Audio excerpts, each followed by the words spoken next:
আওয়ামী লীগের সাধারণ সম্পাদক এবং সড়ক পরিবহন ও সেতুমন্ত্রী ওবায়দুল কাদের মারা গেছেন। মৃত্যুকালে তার বয়স হয়েছিল ৮২ বছর। ইন্নানিল্লাহ, শেষ রক্ষা হলো না ওবায়দুল কাদেরের। ফাইনালি কিন্তু ওবায়দুল কাদের মারাই গেছেন। ওবায়দুল কাদের যখন মারা যান তার বয়স হয়েছিল ৮২ বছর। আপনারা কিন্তু শিরোনামে দেখতেই পেয়েছেন।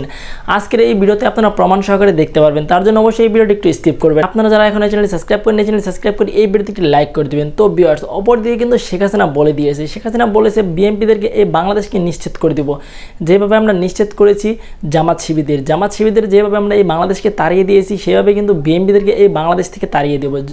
বিএনপি যদি বেশি লাফালাফি করে তাহলে এই বাংলাদেশে বিএনপির কোনো অস্তিত্ব থাকবে না, এমনটা কিন্তু বলেছে শেখ হাসিনা। ওবায়দুল কাদেরও বলে দিয়েছে 5 বছরের আগে কোনো ইলেকশন হবে না, 5 বছর আগে কোনো ইলেকশন হবে না এই বাংলাদেশে।